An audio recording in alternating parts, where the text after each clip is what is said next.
Adventure on Pipeman on W4CY Radio.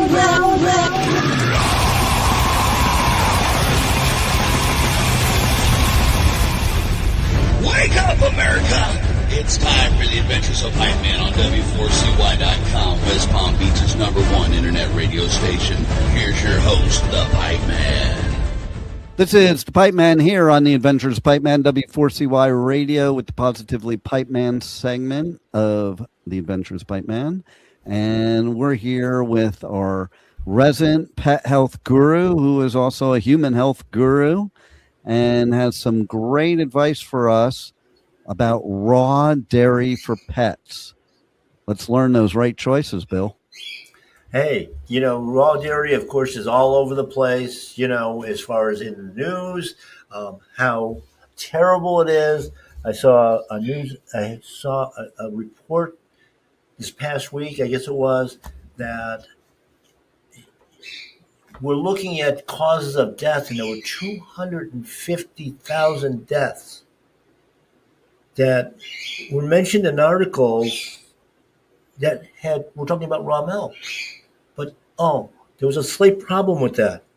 That was the number of deaths caused by medical malpractice. Wow. Doctor mistakes. Wow. In 1 year. So we looked up the numbers on the number of deaths on raw dairy products. For the last 15 years, it was 0. No Wow. deaths. But yet it's dominating the news. They're raiding farms, they're shutting down, dairy farms, raiding stores. I mean, we had it happen right down here in Boca at one of the grocery stores that used to sell raw milk, where they actually came in with a SWAT team to confiscate raw milk.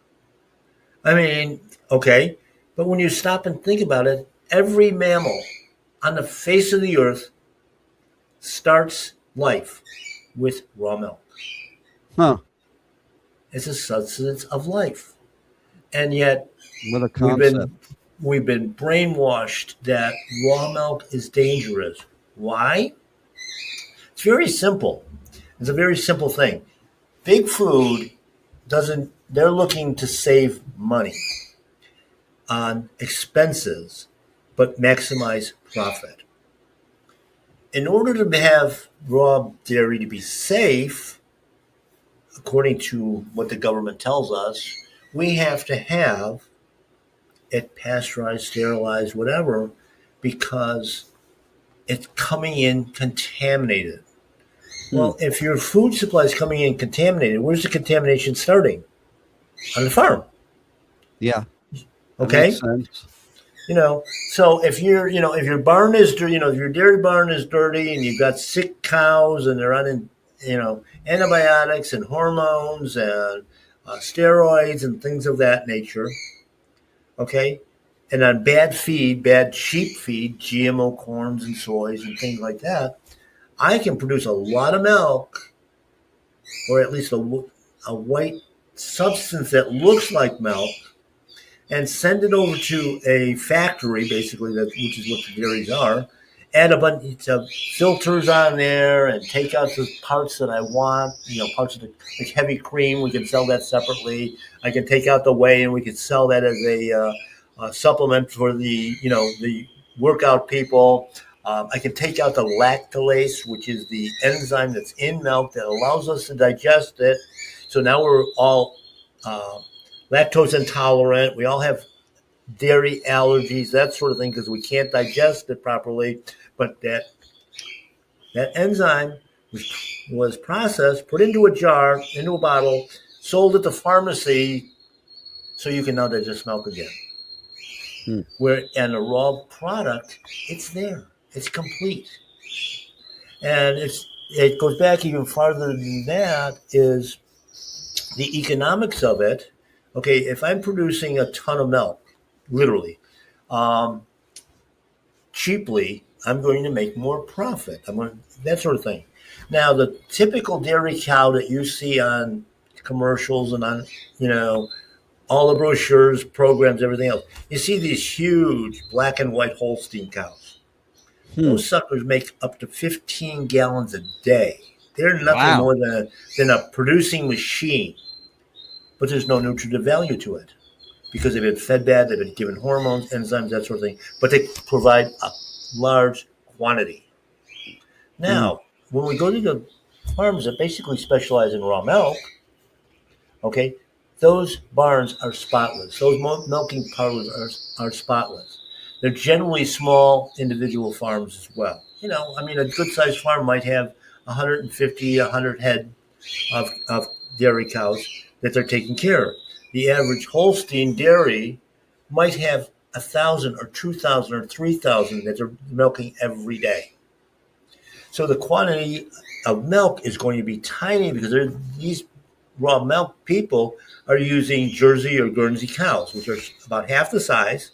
They produce about 7 or 8 gallons of milk a day.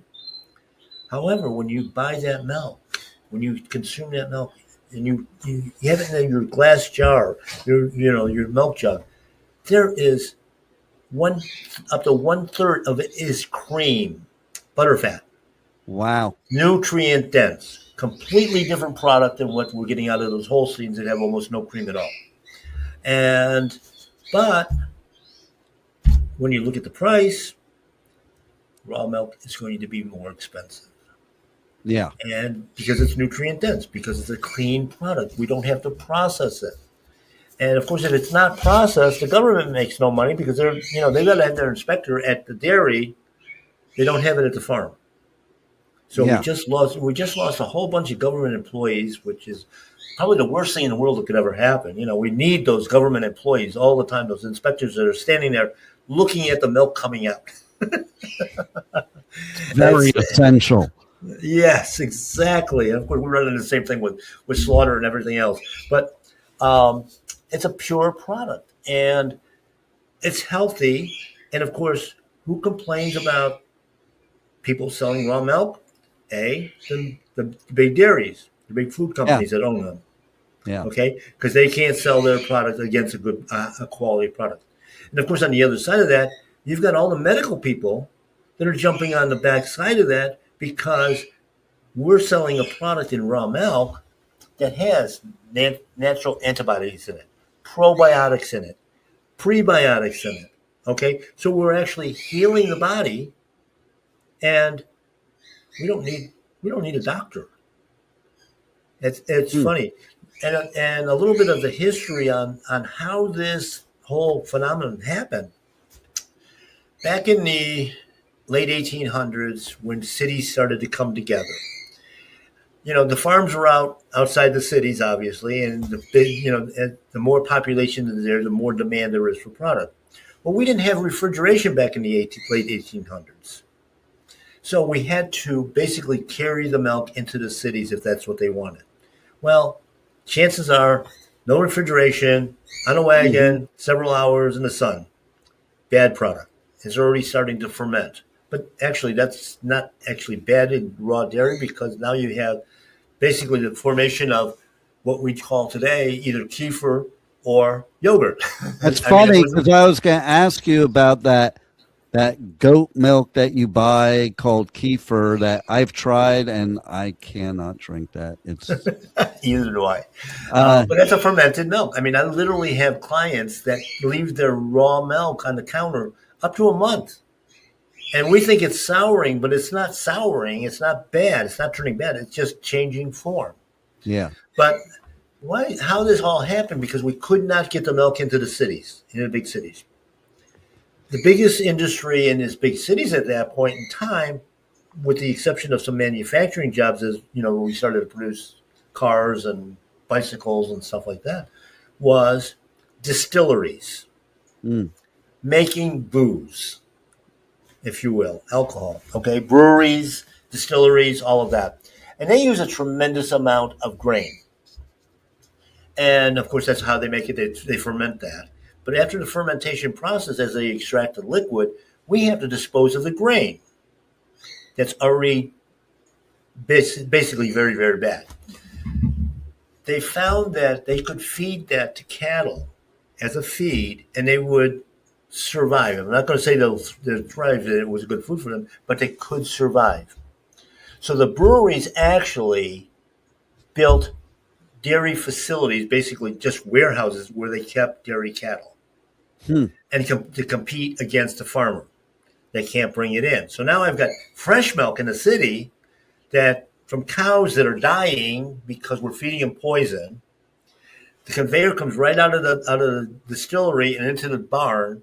Literally, at some of the reports where they actually had to string the cows up from the rafters because they were so weak that they couldn't stand up. The food was that deficient. The milk was gray color, just putrid smell, everything else. And actually, it's some of them were actually adding white paint to the milk to make it look white, along with all kinds of molasses to make it sweet, all kinds of other additives and that sort of thing. And people did get sick because of that. And of course, they were blaming it on milk on the good milk coming in without refrigeration, not the bad milk that they were selling. Wow. And I want to know too. Okay, so like you go into a grocery store nowadays and almond milk is a big thing, okay? But they have almond milk that is in the same place as the other milk in a refrigerated section, and they have almond milk that's not refrigerated, same brand. How does that happen? How do you have unrefrigerated? Well, of course, because with what's called Tetra Paks and different packaging and preservatives they add to it, they can do it either way. Now, on the same side of that, it goes into the refrigerator because we're trying to make it an equivalent to real milk, which, by the way, in the supermarket is not even milk. That's a chemical concoction because they've already stolen all the stuff out I mentioned before. So we have nothing more than chemical concoctions in both of them. And by the way, when we look at the alternative milks, the oat milk, the almond milk, cashew milk, soy milk, all of that, I still haven't figured out how to milk them. They don't have the right equipment to do that. and of course, there's also that whole part about you have to kill all the germs, the pasteurization. We can't have it without pasteurization. Well, my question is, a calf is born. Okay, they don't drink pasteurized milk. They go right to mommy and start nursing. No washing, no sanitizing, nothing else. Same thing with sheep, same thing with puppies, kittens, and even mom, when baby is hungry, we just whip it out. We don't disinfect. We're not cleaning. We're not washing. The baby just nurses. And they're alive. Can you imagine that? Without man putting some sort of chemical or process into it, that we could actually live. Wow. What a concept. Yeah. And I mean, stop and think about, even some of these teenagers and, of course, homeless women and things like that. You're living on the street. You're pregnant. You give birth. What are these babies exposed to, yet they're healthy? Huh. Because the nutrition is in, even as bad as mom's nutrition could be, the body has a way of pulling out what it needs. Yeah. And moving it around to sustain life. So that's why it's called a miracle of life. I also don't see cows going around and milking humans. No, because they don't have to. But and there's always that argument. We're not supposed to. Like when I look at dogs, okay, we wean them at 6 weeks of age. Why? Convenience. We want to sell a puppy. Yeah. Okay. Why do women quit breastfeeding at 2, 3, 5 months, 6 months? Because big milk replacer companies that make profit off of soy and corn and all kinds of garbage chemical solutions want to sell them an artificial milk because it's convenient. Mom doesn't have to nurse anymore, but yet when you start looking in the archives and looking through personal experiences and that sort of thing, there's a lot of women that are still nursing at 3, 4, 5 years old. It's not the main part of the diet, but that nutrition, that again, that energy of life is something you can't get out of processed food, processed baby foods, No. any of that stuff. And, people, when, especially infants, kids, and that sort of thing, that have been fed raw milk generally don't have allergy problems. And, some of the other things, and of course, when you look at People on kids on formula do, though. yes, exactly. And when you look at it, okay, why do we have to add vitamin D to supermarket milk? Because they stole it. Fortified with vitamin D. Well, here's a perfect thing is like with anything, why we wouldn't need supplements if you would just give us the real food. Yes. Yeah. All our nutrients have to come biologically should be coming from our food. And I've had people come in even with our diets for animals and stuff like that. It's like, Bill, I'm feeding a raw diet to my dog. It's been 6 months. It's been a year. Where are they getting the nutrients? I mean, if there were no nutrients they better be in the food. Otherwise, your dog is dead. Well, and also the nutrients that are in a food opposed to that are manufactured in a supplement are definitely much better. The only reason people need supplements is because they're not putting good stuff in their body. It's like a perfect example is iron. So a lot of people don't realize that iron, the body does not have ability to expel it. So if you take iron supplements because your iron's low or you think your iron's low, you're actually poisoning your body. Whereas if you ate food that had iron in it, that would be very difficult to do, to poison your body from too much iron from food. Well, in fact, just to kind of give you a little bit of an example on that, on the Pet Health Cafe this past week, I had Morley Robbins, who is a mineral specialist, actually, 50 years in the medical field, doing research, everything else. Everybody is anemic, according to the doctor, because they're testing blood.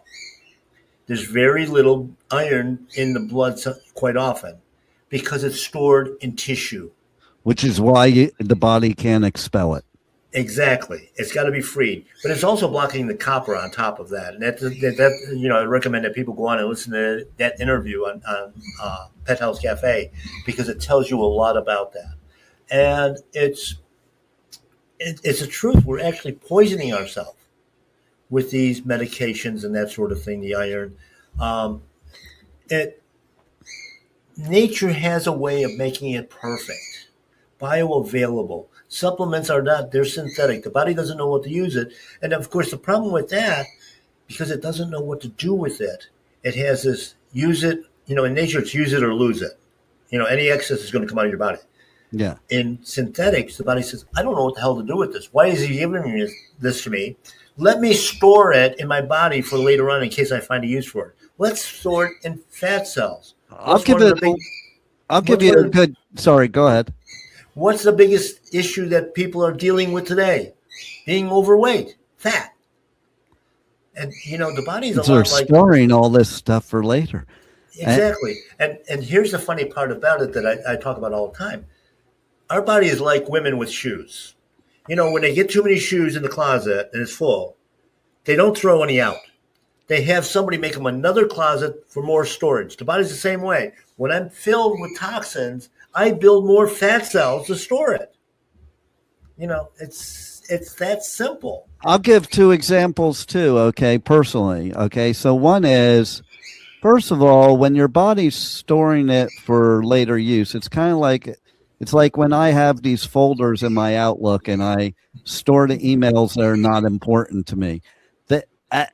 They take up a lot of space. I probably never even look at them. And at some point, I have to delete them anyway because I ran out of storage. Right. Or I have to upgrade my storage for stuff I don't even use. Yes. And then, the thing is that, you're right. Your body needs to know to expel stuff. You know, it needs to. These are foreign things, even though they're supplements going into your body, like so you don't know. And how do you know what's in those supplements either? You Like don't. you know, you go buy these supplements. Most of them are garbage. Yes. You know, and do they do anything? Most of the time, they don't. You know, unless it's for a very specific reason. Yes. Okay, very specific. But the thing is, like, okay, so people love to load up on vitamin B, which I'm all for vitamin B. But what happens is when you pee and it's so bright yellow, that's because you just took a bunch of stuff your body didn't need and it was a waste. Okay. Absolutely. And there's so many examples of that, you know, even certain things you were talking about before that it can cause you to be sick. These things that are supposed to be Yeah. good for you can cause you to be sick because it's too much. And there's so many of them. Okay. Like, you know, perfect example, every time I get a B12 shot, I freak out. Why do I freak out? Guess why I freak out. It's not natural. Number one, it's not I natural. freak It will out give you when I energy. pee. I freak out when I pee Yes. because it's the same color as was in the injection, this bright red. But I Yeah. forget for a second that I got that injection of vitamin B12. And I'm like, oh shit, I'm bleeding. And See? of course, when I'm bleeding, I'm thinking, oh shit, it's my kidney stone. Okay, so let's go with kidney stones too. We were talking about them. Okay, and the fact is that, and we talked about them in the previous episode. But listen, Yeah. kidney stones sometimes and a lot of time are from taking too much supplements like vitamin C. Like Exactly. multiple times that I've gotten kidney stones, it was because I was sick and I pumped myself with vitamin C, or you know the Colby's or the Airborne, and like does it not even occur to somebody when they read the label that you're getting 10,000% of the daily allowance that you don't Yeah. that's not good. Why do people think that's good? They think the more the better. No, the more the not better. Because again, like you were saying, okay, if your body takes what it needs from it and doesn't know what to do with anything else, it stores it, and that causes all kinds of problems. And that's what happens. You take too much vitamin C, it calcifies, which is a kidney stone. Yes. You know, It's the other part of that, okay, is a supplement. We're trying to isolate something. Like you mentioned, we don't know how it's made. We don't know how it was extracted. We don't know whether it's bioavailable, whether the body can actually use it. If it can't use it, it stores it in fat cells. But when we look at all foods, and I worked on a couple of research projects where we were doing, trials and that sort of thing with supplements. And the problem is everybody's trying to extract a certain compound that's going to be the catch-all, if you will, that we can patent and make a ton of money on. Well, we find when we do these extractions and make these different minerals and these different vitamins and all of that, the power of the actual product that does the thing, the plant, the animal, whatever the food is, it's about using the synergy of the whole. Every single compound's got little triggers, and if you will, and little plugins. Like if you're thinking of a computer, I need this plugin for this to work. If I take that plugin out, this doesn't work. It's the same thing with nutrients. You need different nutrients for synergy. Make them utilized properly. And when you look at the supplements too, if I take, and I've been doing a lot with bioidenticals with women, and it's like that's the biggest lie that's ever been out there, I think, in a medical community, because they're not identical. Number one, they're all synthetic. Number two, they are actually adding in, mine's compounded, I go to a specialist. Well, they're still also putting in chemicals that are going to suppress the symptoms that a menopause woman would have. yeah. And that's the problem, because we think it's balancing us out. It's throwing you farther off in the long range. And when you replace one vitamin let's just take the calcium, for instance. You can't use calcium if you don't have phosphorus, magnesium, and manganese. So if we're only putting one in, it throws off the balance on the others. Yeah. And of course, the other thing, vitamin C. What they sell as vitamin C is not vitamin C. It's not even close to it. So you're not getting the benefit. B vitamins, I kid with clients all the time. Well, I went and got a B12 shot. Okay, that's great. Okay, B12, the B vitamins are in liver. Nobody wants to eat liver, though, because that's Except my dad, he loved liver. Yeah. He loved liver and onions and chopped liver. Exactly. But I can't do that. Well, stop and think about it, though. If that B12 shot made you feel that much better, what would the real thing do? Maybe heal the body so you don't need the extra B12? I know. What a concept, right? Yeah, what a concept. We're getting our nutrients from our food. And whatever's left over, the body says, I know what to get rid of. I don't have to store the... And what concept we're healing ourselves. What a concept. Yeah. Listen, you were talking about money before. Like, there's so many things in the world we can make money off of. Why does it have to be off of somebody's health? Yeah, I agree. I mean, it was the business model that was developed back, like I said, in the late 1800s, early 1900s, when we eliminated, homeopathic and holistic hospitals and healers. We had to go to a medicine-based health system. So we have to demonize anything that's going to challenge that. And raw milk does challenge that. It challenges that whole model because we're getting the nutrients we need. We're getting rid of what we don't need.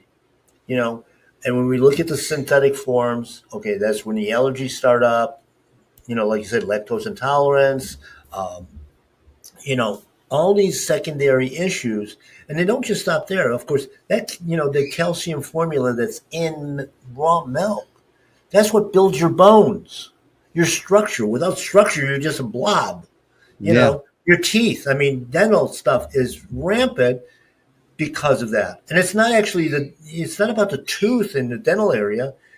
Dentists are nothing but are cosmetic surgeons, basically, in reality.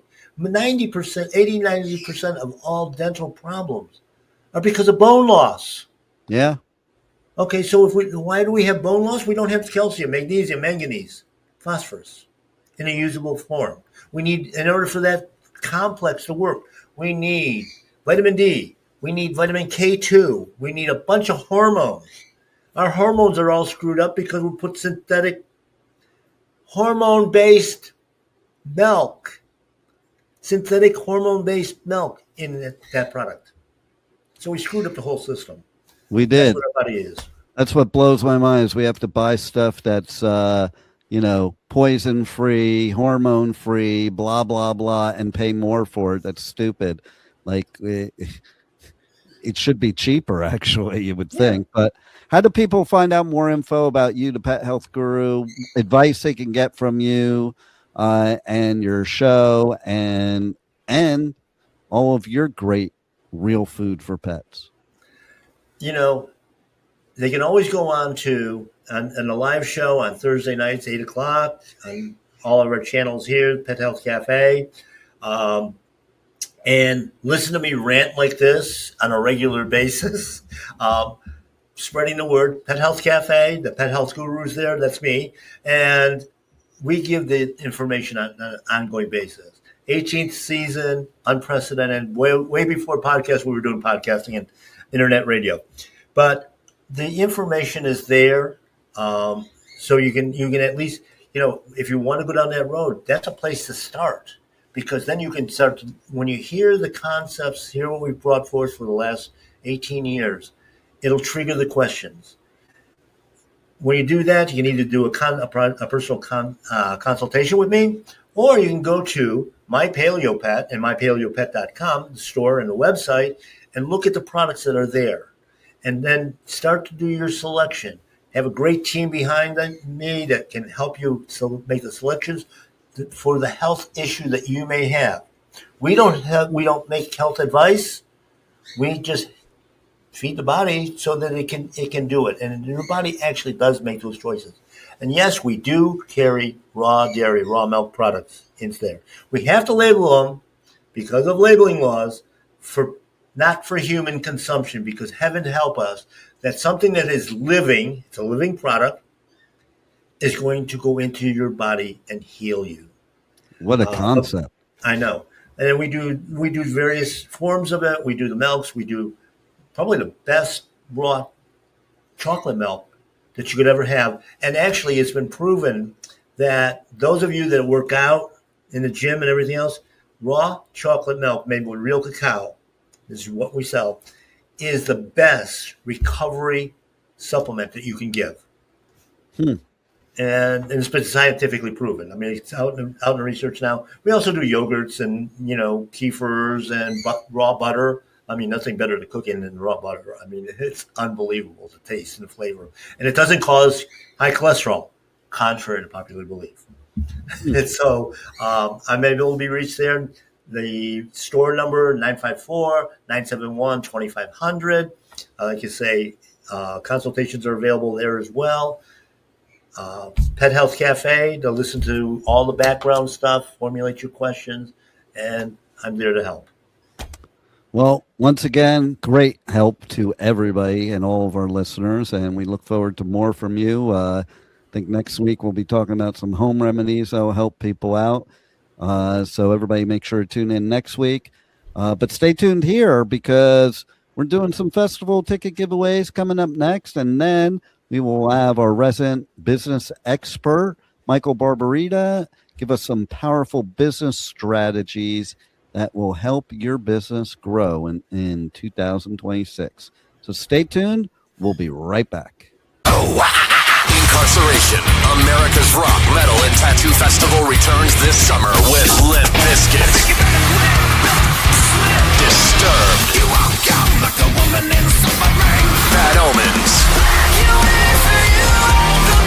plus Gojira, Papa Roach, A Day to Remember, Motionless in White, Ice Nine Kills, Cypress Hill, The Used, and so many more. Incarceration at the Ohio State Reformatory, July 17th to 19th. Passes on sale now at incarceration.com. Sonic Temple Art and Music Festival returns May 14th through 17th with My Chemical Romance, Tool, Bring Me the Horizon, and Shinedown. Plus, Pierce the Veil, Good Charlotte, The Offspring, Sublime, Godsmack, Breaking Benjamin, Marilyn Manson, and so many more. Sonic Temple in Columbus, Ohio, May 14th to 17th. Passes on sale now for as low as $1 down at sonictemplefestival.com. Welcome to Rockville. Returns to Daytona International Speedway, May 7th through 10th with Foo Fighters, My Chemical Romance, Guns N' Roses, and Bring Me the Horizon. Plus, Turnstile, Five Finger Death Punch, The Offspring, Breaking Benjamin, A Day to Remember, Godsmack, and so many more. Welcome to Rockville, May 7th through 10th. Passes on sale now for as low as $1 down at welcometoRockville.com. Mr. Pipeman here on the Adventures of Pipeman W4CY Radio, the Positively Pipeman segment with powerful business strategies from Michael Barbarita, the Next Step CFO guru. And welcome to the show. Thank you, Dean. Thanks for having me. So today, I want to talk about adding more value. And, if you go back to a couple of episodes that we had, we talked about, what are the components of a compelling offer? Well, there was scarcity and urgency. There was risk reversal. There was bundling, which we're going to talk about next week. And there was being indifferent to the outcome and being more transformational versus transactional. But today, the fifth component is adding more value to your product or service. So I think, as I mentioned in a previous show, when I was in the frozen cookie dough business, I went in there with no experience, and there were 4,000 competitors, and I was looked at like just another cookie dough. It didn't really matter how great it was, the actual product, because there were 4,000 other choices. And so to try to differentiate myself from the competitors, I offered that one of the problems that they had is they wanted to offer cookies if they didn't, or even if they did, they really could never bake them nice and fresh because they didn't want to utilize their ovens for something like the secondary or tertiary product like cookie dough. They wanted to, if they were a pizza parlor, they wanted to use their ovens for pizza. Or if they're a sub shop, they wanted to use their ovens for subs. So what we did is we gave them a free convection oven, and that added value immediately to the cookie dough product and made a total difference in my ability to get into doors. And so by simply adding that value. And so today I just wanted to give some examples for roofing companies. I happen to pick roofing companies because they're kind of in the same boat. They're very, very competitive. And because of that, they're always negotiating lower prices. You know, it's I don't know what it is where they've conditioned the consumer to never accept the first volley, you know, the first estimate. Because they've done a great job of conditioning and scaring the heck out of business owners in the roofing industry by virtue of always asking or getting a competitive bid that's a lower price and just being price shoppers, which, you know, just doesn't work in business today. And by the way, price shoppers are the most difficult customers to deal with anyway. But anyway, yeah, totally. Yeah. So here it is. So some of the things that a roofing company could say is that, you know, that would show that they add more value to the product, or show that their product has more value, is things like, you know, a lot of roofing companies take your insurance money and disappear. And so basically, especially in an insurance situation. So a roofing company could say that we don't take a single dollar until you see materials on your roof, and you keep half of the value of the job until the job is done right. So something like that adds more value. The other thing is we guarantee your final price before we touch your roof. No surprises, no add-ons, and no, we found another problem fee. So that's saying something like that starts to resonate with the customer because they're looking at it where, you know, that the estimate could change, you know, because, oh, we found another problem. But this company is guaranteeing that if they find another problem, that's tough luck on the roofing company. And so just another example, people never, they promised a certain date and they don't deliver, they don't come to do the work on that date. And what the roofing company could say is, we complete your roof on the scheduled date or you don't pay full price, period. And so that's another thing that reinforces the value that you deliver. Customers are worried that the crew installing their roof got hired last week. And so what the business owner can say, as long as they have these type of workers, every installer in your job has at least 5+ years of certified experience. We verify their background before they even step on your property. And so that's another area that they add value. Now, this is a very competitive business, keep in mind, but these are things that you can say that will add value to the customer and get the customer away from price. Tired of roofers who never return calls? Well, your dedicated project manager returns every call within 2 hours, or your next service call is free. That's another added value. Worried about your landscaping, driveway, and windows surviving your roof job? We photograph your property before and after and fix any damage that we cause at no cost to you, guaranteed. How do you know they're not using? How do you know that roofing companies aren't using cheap shingles and pocketing the difference? Well, at our roofing company, we show you exactly what goes on your roof before installation, manufacturer direct, full transparency, no substitutions. So these are things that you can do. You can say, or you can message to the customer, or actually say it in your sales presentation that adds more value and gets the customer away from the transaction and into the transformation.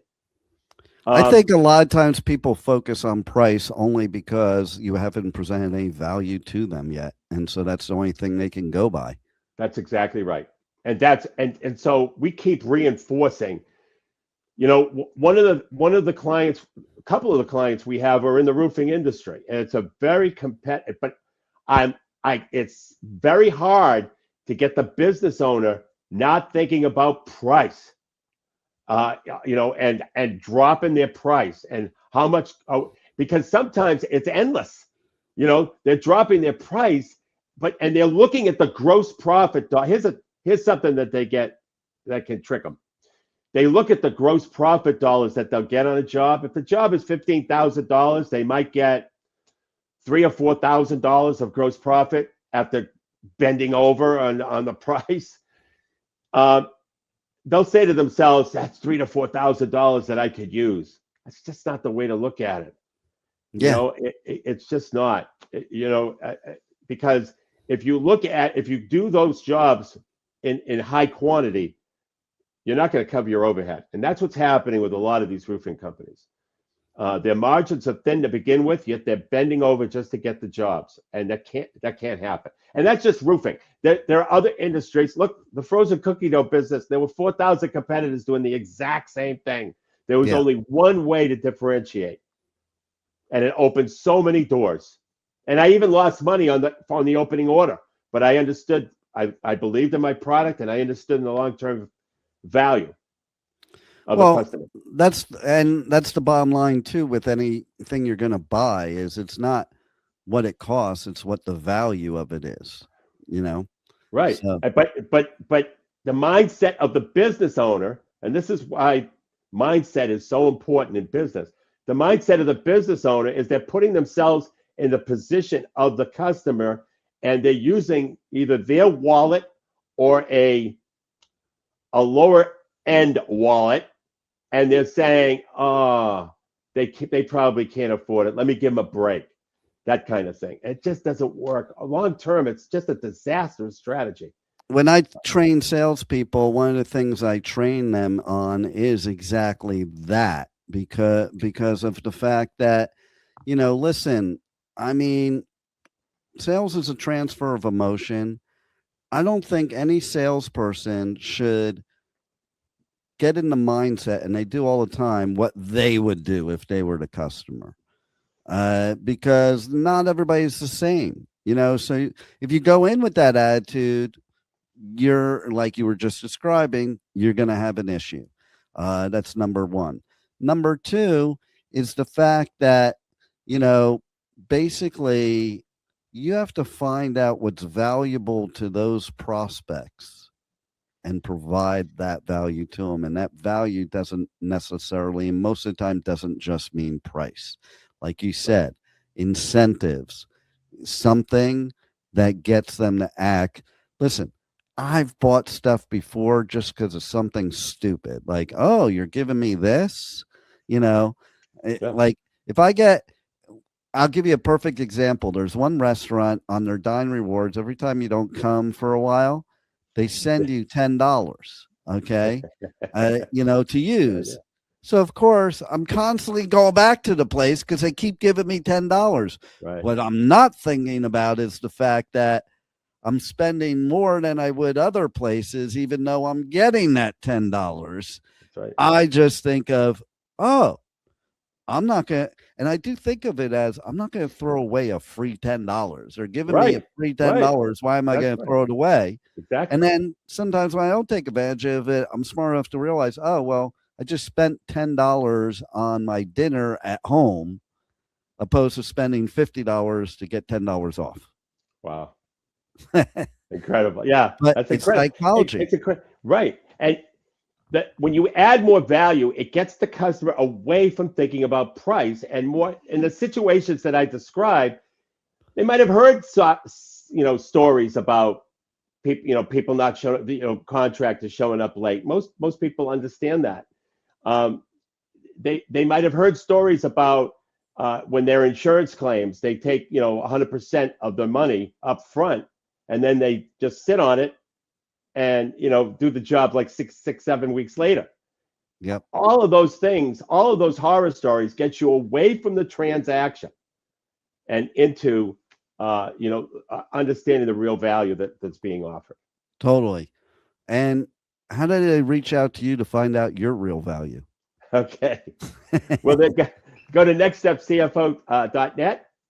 You can download a free copy of a book called Powerful Business Strategies.